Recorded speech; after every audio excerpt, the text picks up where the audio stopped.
spent a lot of time in the Caribbean, and so I got a text from some of the guys from the Sandals Resorts talking about, you know, how we're doing knives, and they said, what about the machete?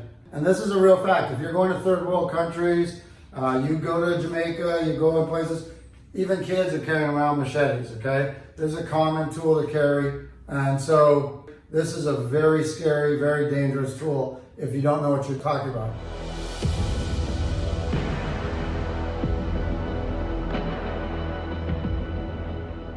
Okay? The problem is this is a much different weapon than the short blade, or even the Australian you got a knife thing, you know?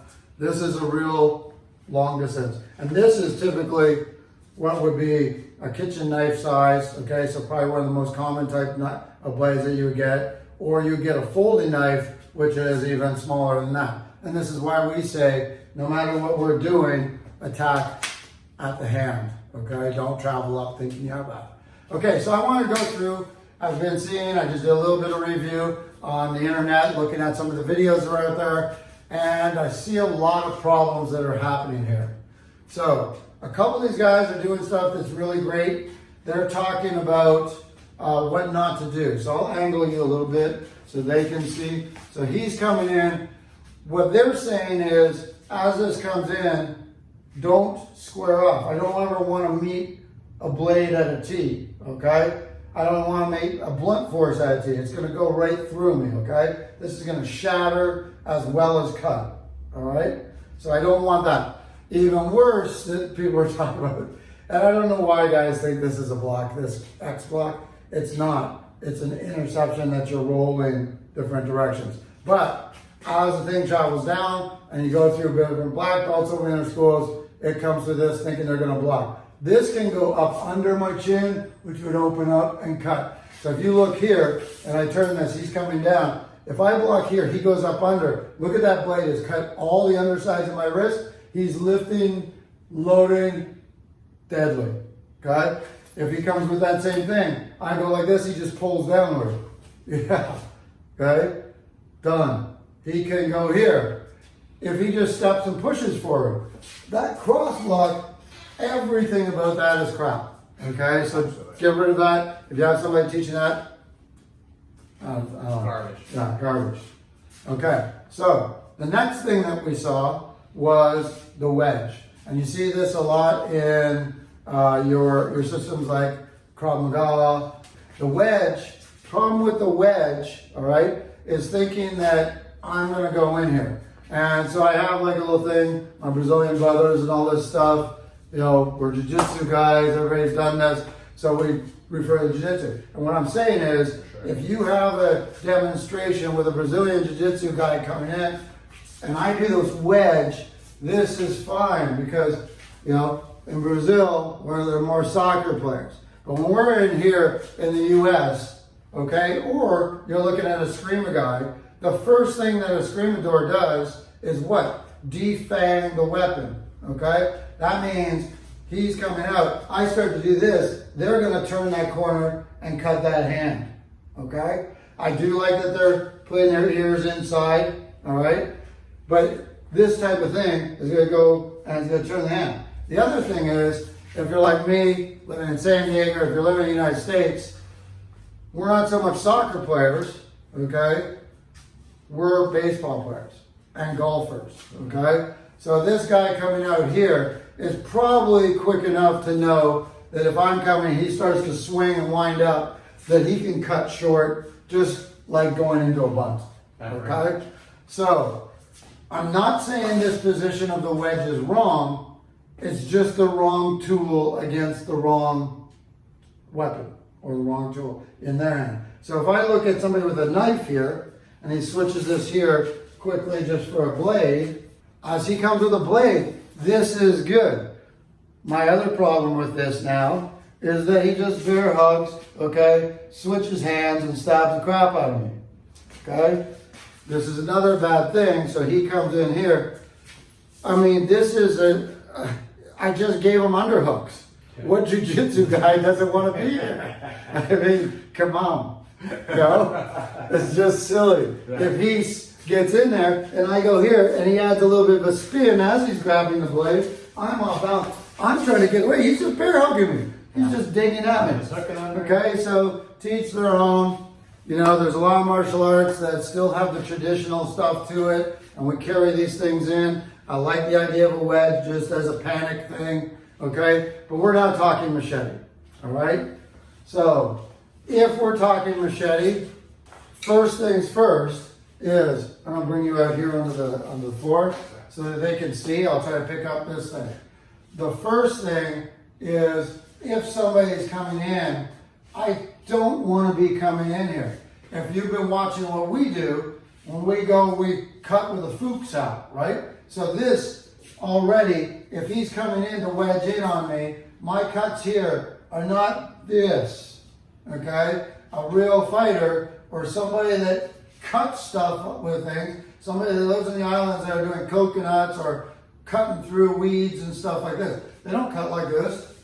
They don't cut like this. No. They cut and they put that elbow through, okay? If I'm going to swing a baseball bat, do I go like this? No, that elbow's in. If I want power, it's in. If he comes through, this is what's going to be. So coming through with that wedge is just crap against anybody with trained fighting experience.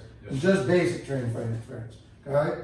So this is not the option. Even though in boxing and sport fighting, we're told never back up, always go in, okay? Back the hell up or move. Now, general rules, we'll get in heavily into the footwork stuff as we do this. I'm not gonna get too big into this. We'll add a whole series on each piece of footwork for this for you to see. But a general rule on footwork, if I have space, okay? 3 basic things I'm gonna give you right now. I may add a 4th and 5th, but the 3 basic moves is if he's coming in on me, I want to step outside the attacking weapon hand, if possible. So if you happen to be a left-hander, I want to step outside, okay? If he's here and I step inside, I walk in, I'm just giving myself into the cut, okay? So if he's outside by a stride, what I want to do is if you're looking here and you see his legs, this line, like right here where he's coming in this line, okay? I want to step outside his ankle as he comes in. And I want to swing facing the same direction as him. I'm giving a lot of space so you can see. And then I do a small pivot to step back in. From here, I can guide back in, I can take down and do stuff, okay? Sorry. Or I can just deliver and get out of here. So I swing, okay? Again, I'm not doing this, guys. So as he's cutting my arm, I'm not doing this, all right? I'm not reaching my hands out like this and going, please, let's not fight. This is another stupid position. No, I see this all the time, okay? So when he comes in, we're doing the windshield wiper, packed on, okay? Notice I step out, packed on with the pivot. If I can catch this, bring it towards the ground. Look how he's got it uprooted, okay? I step back in. I can either step back in, grab type of stuff, start carving into him, working little things like this, up into armpits, you know. There's all kinds of stuff I can do. I can take him down, and all these are bad news for him, okay? Okay? Here, this can be passed through with my step. I've got him, boom, and I go to work, all right? So, first one, if I'm out of stride, in general, get outside that lead hand. Don't push your hand through here. Because when I push, a lot of people are coming with their weight through. So if I push this hand, just by mistake, his weight may throw his elbow into my face. Yes, so I meet on the center line, my head's offline, my body is pivoting off this pivot toe, and I'm using that tonsile from here, supporting that elbow. So if he comes back with a swing, I've got that moment, okay? Right there. So again, he's coming in, pop here. All right? You saw it in the Gunting drill, if he comes down here, in the last one. Yes, sir. Okay? If he came in with a stabs in at me, I can do it as guard style. It's a little higher. So starting high, I can bring it here. A little dangerous on those. Yeah. I can do it here, but it's not practical for me to stay here. So if he's here, there's that outside, okay? And then I can get the forearm in. Now, second variation is, okay, this is if you're practicing with someone, let me give you the general ranges. If he's here, okay, he's touching me, you don't want to use the swing. He's too close, okay? What I want to do is create the space. Everything is about positioning yourself for safety. Safety means get the hell out of the way, all right? Not safety meaning that I'm holding them or some sort of crap like this, okay? So my zone, where I'm in the kill zone, this is where the danger is, all right? If he takes a step in, I take that step out, I swing, boom, I step back in, I do whatever I know how to do according to your training, all right? So this can adapt to any system. Absolutely. Windshield wiper, out, boom, okay? Again, I can carry it through here. I can support the elbow, get into my headbutt and drive him, and so on. Again, let's do it from this side. Okay, so I'll do it here, this angle here, so you can see. We'll still go with the right hand, so it's coming in. So you see this. I can pass it under, take it, dive it in. Sorry about that. Okay? I can pass it, support that elbow. Okay? Take that elbow, look where that is. Here's the head, there's that control. And right here, palm rolls up, I get that blade, I'm in control. And I could just go into, I was gonna go between the legs. Messed up. So look at that, guys. We're right back to that one drill we were doing right before, right? Same. So what we're doing here is just passing the hand through, blocking, picking up. Same stuff. So if I'm coming through, here, the same thing. And I went here. Yep. Okay? Here's that headbutt. Here's the palm. Yep. Here's here. If we're gonna get into the grappling here, this is really good. I throw the head up, slam the body down, push the knees out. There's all kinds of stuff. There's leg pegging where I can hit the head up, drive here, leg peg back, take him off balance, tons of stuff. I can come in here, up, under, pull him through, take him down, and start here as well, okay? There's all kinds of stuff there. Let me do that one again so you see it back here, okay?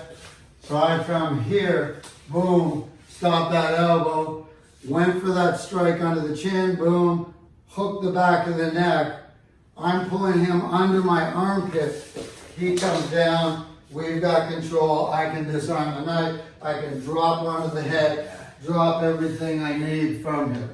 So just your skill levels, and as you learn, and as we add these techniques and you get better, all this stuff will become applicable. Watch where he's grabbing my elbow, guys. Okay, so I'm coming in, boom. Look where he's grabbing that elbow. This is a little key position right here. We'll be using this today. I'm not just grabbing at the muscle, I'm not grabbing here, okay? Same thing, two positions. One is, I want to control, and if he starts to pull away, I want to be able to catch, okay? If I grab and he pulls away, I slide off. If I palm and he slides out, I just clamp, that C-clamp onto the thumbnail. So he pulls, he gets hooked. Yeah. There's no strength going here. No. He doesn't feel me squeezing his wrist. Yeah, he can move his wrist everywhere, right? You know what else that means? I can move his wrist anywhere, okay? Which allows me to take my controls. I can do all kinds of stuff, all right? The other one is this position. And if you go, we'll just call them knuckles, because you'll feel at the base of the elbow here and inside here, and we'll be getting into the anatomy as we go with this for you guys, so you get a little better, and you'll find these hook positions, okay? Yeah. So you got one hook here, one hook here. You've also got your elbow hooks right here, and then we tucked and hooked the Fuchs out. That came back in and under. All right.